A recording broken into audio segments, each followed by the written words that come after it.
no nos defendemos solamente de cosas externas, sino que también nos defendemos de cosas internas. Veamos, ¿qué dice este joven aquí?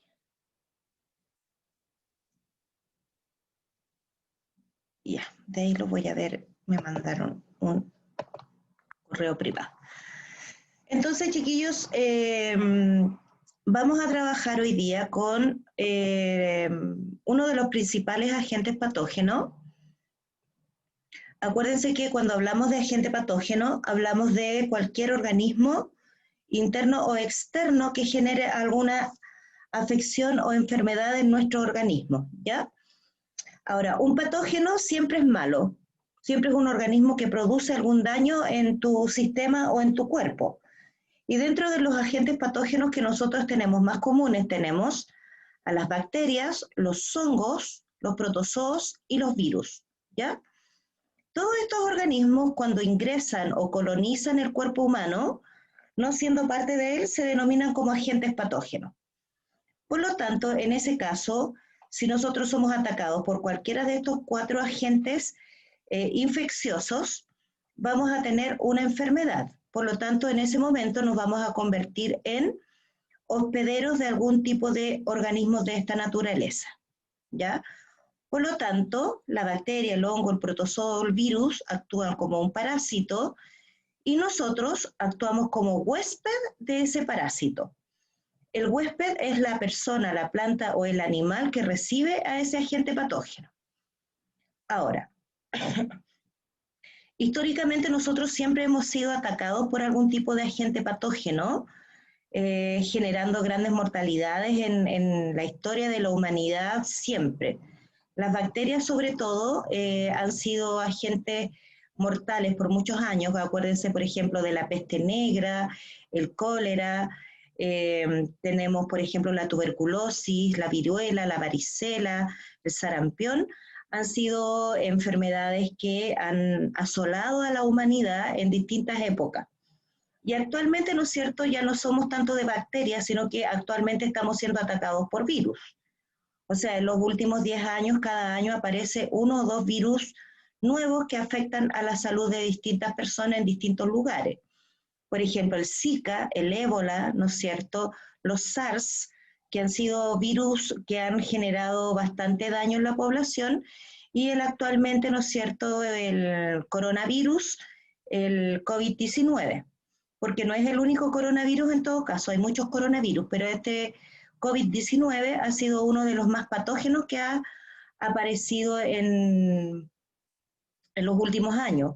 El Zika también es un coronavirus, pero ha sido tratado, ¿no es cierto?, ha sido más fácil de corregir su infección, producto de que es más fácil identificar su código genético. Pero vamos a partir, ¿no es cierto?, con categorías de microorganismos patógenos. Tenemos parásitos intracelulares obligados, que son sin células. O sea, estos no son células. Por eso es tan difícil catalogar o reconocer a un virus. Los virus no son células, chiquillos, ni siquiera células primitivas. Son simplemente una molécula de ADN o de ARN cubierta por una cápsula o por una cápside donde hay receptores de membrana. Ustedes pueden ver aquí que, que estos virus todos tienen algún mecanismo de, por ejemplo, ahí tienen el virus del SIDA. Cada una de esas prolongaciones que tienen, o el adenovirus, o el bacteriófago, o el papilomavirus, tienen receptores de membrana que le permiten adosarse a la membrana del huésped, en este caso sería la célula humana, para poder inyectar su material genético en ella y poder proliferar, porque ni siquiera se reproducen, sino que proliferan, se replican dentro de la célula y van generando la infección. Por lo tanto, cuando ustedes hablen o escuchen hablar de un virus, recuerden, los virus no son células, ni siquiera células primitivas, son una molécula de ADN o de ARN envuelta en una cápside. Ahora, por ese mismo motivo cuesta tanto encontrar un mecanismo que nos ayude a eliminar el virus del organismo. De hecho, nosotros si nos infectamos por cualquier virus, ese virus queda en nuestro sistema y somos portadores sanos de ese virus. O sea, si ustedes se resfriaron, por ejemplo, producto de un virus, de un adenovirus, por ejemplo, que son los que causan el resfrío, se van a quedar como portadores de ese virus toda la vida, ¿ya? Y de cualquier otro, si les da el virus del herpes o el VIH o cualquiera. Por lo tanto, ahí hay que tener cuidado con las infecciones virales porque son bastante complejas. Después tenemos este grupo de microorganismos, las bacterias, que han sido dejados un poquitito de lado ahora por el asunto del COVID-19, pero las bacterias han sido las que más mortandad han generado a nivel de humanidad, ¿ya? Las bacterias sí son células, son células primitivas, que carecen de núcleo, habitualmente tienen el ADN disperso en el citoplasma y tienen una estructura en particular que se llama plasmidio, que le ayuda a hacerse resistente a los antibióticos. Y después entramos a este otro grupo, donde estos no provocan infección, sino que provocan infestación. Cuando somos atacados por un hongo o un protozoo, no es una infección, es una infestación. ¿Por qué? Porque los hongos y los protozoos en sí son parásitos, ¿ya? Son parásitos y cuando ingresan a nuestro organismo nos colonizan y nos producen distintos tipos de infestaciones que afectan obviamente a la salud. Por ejemplo, aquí tenemos la Candida albicans, que es un hongo que afecta al sistema reproductor. Habitualmente es muy frecuente la candidiasis, el Trypanosoma rubrum, que se adquiere a través del consumo de carne, la ameba, que es súper peligrosa porque esta se encuentra en las aguas y es carnívora muy fuerte, y una que existe acá en Chile, que se produce por la picadura de la vinchuca, el Trypanosoma cruzi, que es un protozoo que habitualmente afecta la función muscular importante, como por ejemplo afecta al corazón, los músculos del pulmón, puede infestar el cerebro, ¿ya? Por lo tanto, por ejemplo, si su perrito tiene una pulguita, está infestado, no está infectado. En cambio, si a su perrito le sale una infección por una bacteria, está infectado. Entonces, esa es la diferencia. Infección por un virus o una bacteria. Infestación por un hongo o por un protozoo, ¿ya? Por lo tanto, estos patógenos provocan enfermedades en el ser humano. Habitualmente pueden ser enfermedades infectocontagiosas o pueden ser infestaciones. Si yo tengo un piojo, estoy infestada. Si estoy resfriada, estoy infectada. Ahora, no todos los microorganismos chiquillos son malignos para la salud, ¿ya? Muchos de estos organismos en condiciones naturales ayudan a procesos ecológicos o procesos biológicos importantes, e incluso lo podemos usar, ¿no es cierto?, a nivel industrial. Por ejemplo, habitualmente los virus y bacterias que habitan normalmente en nuestro cuerpo forman parte de nuestra flora bacteriana normal que nos defiende contra otros agentes patógenos. Todos nosotros tenemos una gran carga de virus y bacterias que viven con nosotros todos los días. Y aunque usted se eche a remojar en cloro, van a estar ahí siempre.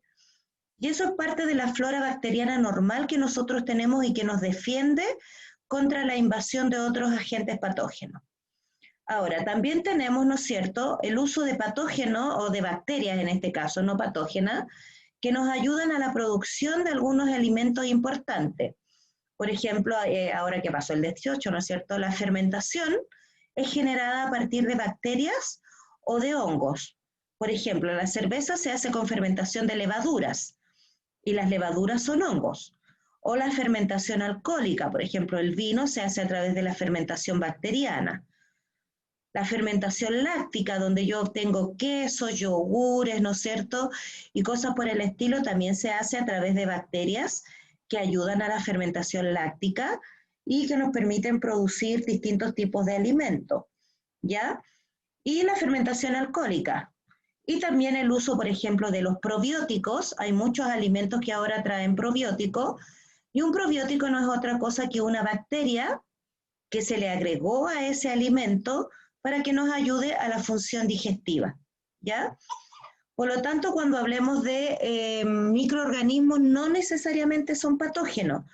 La menor cantidad son patógenos, pero son muy patógenos. El problema es que son pocos, pero bien malditos.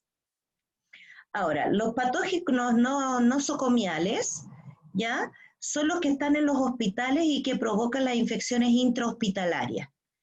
Y estos son súper complejos porque si en el lugar donde nosotros nos atendemos no hay suficientes mecanismos de higiene, vamos a poder sufrir una infección nosocomiales, ¿ya? Por ejemplo, en un tiempo hubo un hospital en el sur, que no lo voy a nombrar, donde había, por ejemplo, una infección de gangrena en los pabellones quirúrgicos.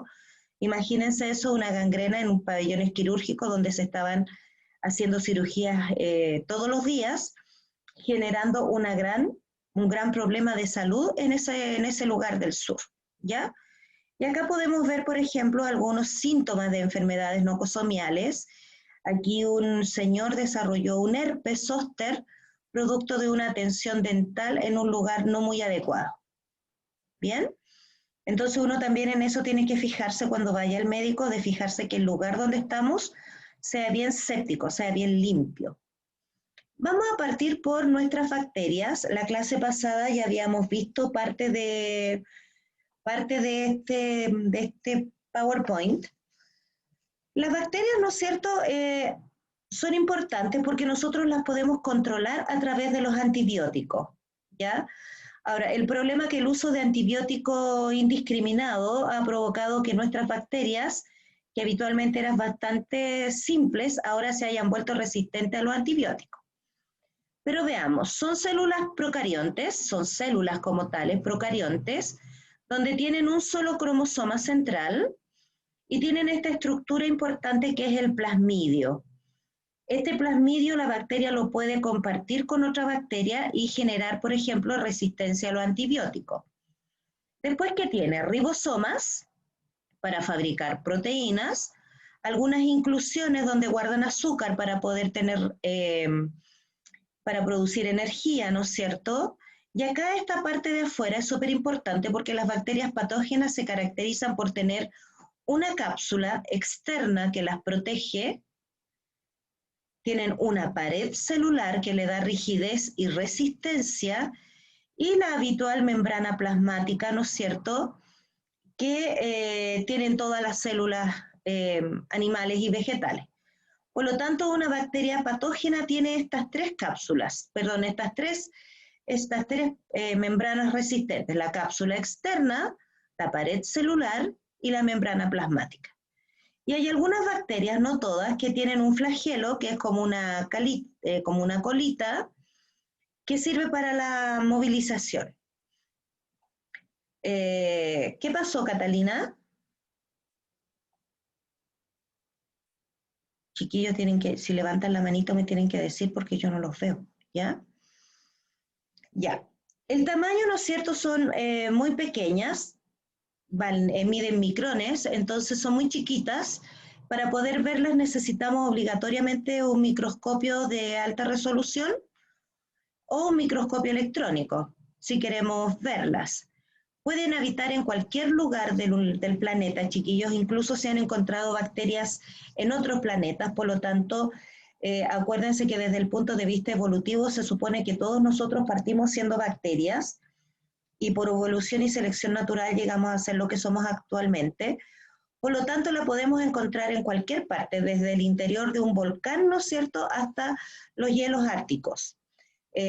Habitan principalmente en lugares húmedos, donde hay una temperatura promedio de 30 a 36 grados, donde haya disponibilidad de alimentos, ¿no es cierto?, y capacidad para poder reproducirse.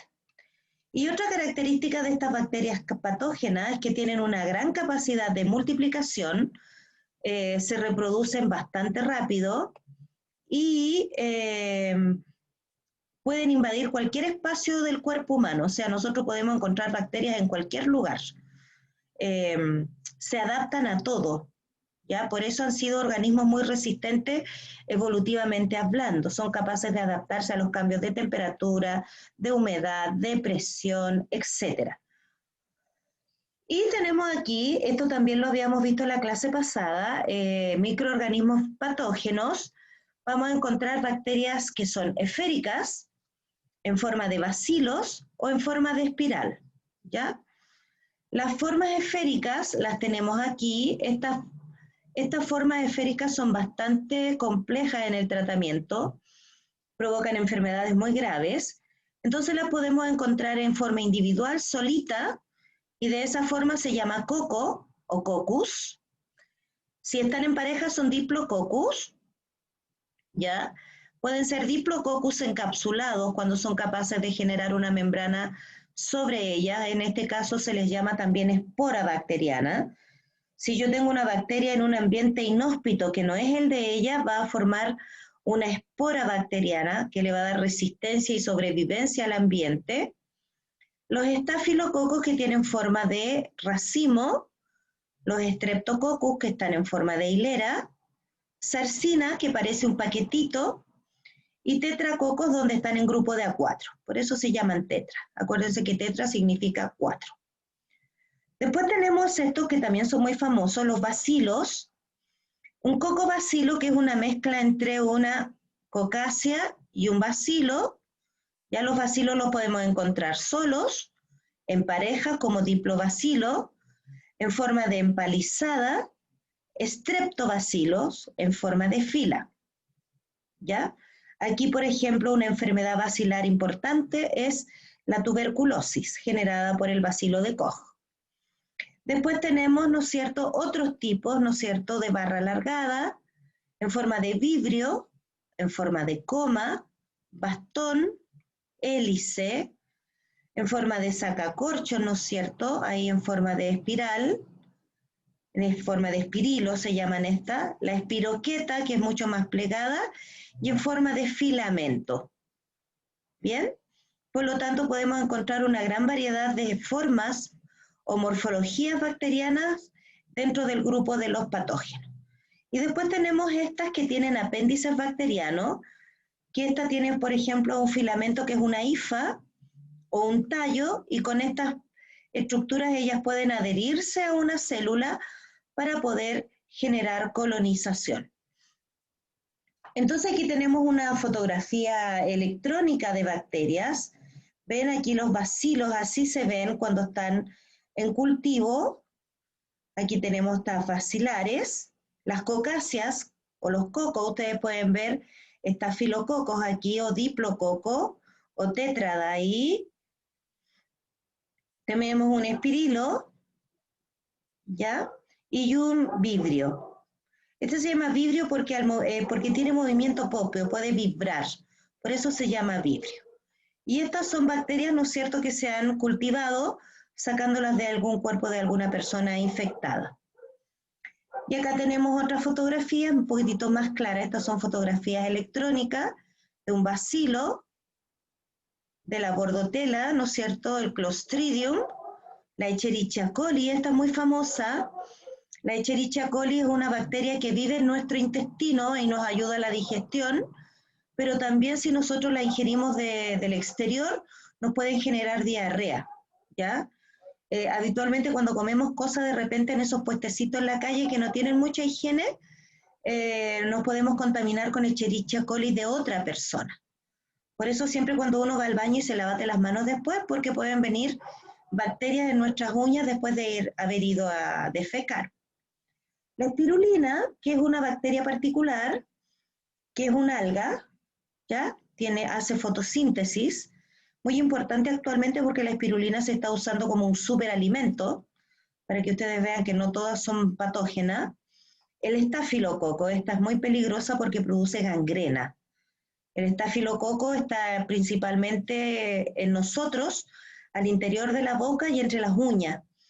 Por lo tanto, cuando nosotros nos hacemos heridas, por ejemplo, somos buenos para mordernos los dedos, nos podemos generar una infección por estafilococos y generarnos una gangrena, por ejemplo. Y el streptococcus, esta también es sumamente peligrosa porque puede provocar meningitis. Y esta otra salmonela también es una bacteria que produce infección intestinal, con la diferencia que la salmonela puede provocar diarreas constantes y provocar la muerte de la persona. Antiguamente los niños morían mucho por diarrea, y era porque la presencia de salmonela en los alimentos, ¿no es cierto?, provocaba esa afección, hasta que se descubrió los antibióticos en el 1950. Muchos niños morían a causa de la salmonelosis, que eran diarreas, ¿no es cierto? Los niños morían por deshidratación, desnutrición, ¿no es cierto? Y obviamente por la infección bacteriana. Entonces aquí tenemos la clasificación de bacterias según su forma, y aquí algunos ejemplos de enfermedades que producen. Los cocos son resistentes y tenemos aquí, por ejemplo, el Staphylococcus aureus, que a lo mejor ustedes lo han oído nombrar, que produce infecciones intrahospitalarias, ¿ya? Nosocomiales, acuérdense, es una infección dentro de un hospital. Después tenemos los bacilos, que son de forma alargada, y aquí tenemos, por ejemplo, la Legionella pneumophila, que provoca infecciones pulmonares. Actualmente se ha hecho muy popular porque uno de los efectos del COVID es que esta bacteria se vuelve patógena y las personas que tienen el COVID se les llenan los pulmones de mucosidad. Y es porque la legionela, ¿no es cierto?, invade los pulmones. Y como mecanismo de protección nosotros generamos mucus. Y ese mucus tapona los pulmones y por eso las personas no pueden respirar y le tienen que intubar. Y es producto de esta bacteria oportunista. Tenemos los espirilos, que tienen forma helicoidal y tienen movilidad, ¿ya? Y una enfermedad provocada por espirilos es la sífilis, que es provocada por una bacteria bien famosa que es el Treponema pallidum. Antes del descubrimiento del antibiótico, como les decía yo, en la década de los 50, era muy frecuente la sífilis en la población. Porque se contagiaban obviamente por el contacto sexual con personas que ejercían el comercio sexual en ese tiempo y tampoco tenían muchos hábitos de higiene. Entonces la sífilis era una afección frecuente en la población. Y el vibrio, ¿no es cierto?, aquí también súper importante porque genera una enfermedad que en algunos países todavía es grave, que es el cólera. Nosotros tuvimos un cólera bastante grave en Chile en la década a finales del siglo XIX y XX, que también provocó mucha mortandad en la población. Después, ¿dónde viven estas bacterias cuando logran colonizar nuestro cuerpo, cierto? ¿En qué lugar los podemos encontrar? Vamos a encontrar bacterias intracelulares facultativas. ¿Qué significa eso? Que viven exclusivamente en ese lugar. Y se dividen, ¿no es cierto?, en el medio extracelular, MEC significa medio extracelular, e ingresan a las células por la inmunidad. O sea, esta bacteria ingresa a nuestro organismo, pero como el sistema inmune nuestro se defiende contra esta bacteria, se introducen al interior de la célula, generando la muerte celular, ¿ya? Y esto produce pus. Han visto que de repente algunas infecciones producen pus, como cuando tienen una espinilla, y eso es porque una bacteria ingresó al sistema, pero como los glóbulos blancos la están eliminando, estas se meten dentro de la célula, provocando la muerte de la célula, ¿ya? Y eso genera pus. Y después tenemos la intracelular. Dime. Profe, ¿es necesario sacarla? Las espinillas. Sí, es necesario. Sí, pero Porque no es, según lo que leí, dicen que es necesario porque puede dañar en algunos casos la sangre. sí, pero no hay que apretarla con las uñas. Hay que sacarla con un trocito de algodón, le pones unas gotitas de limón y agüita tibia y con eso te limpias la espinilla.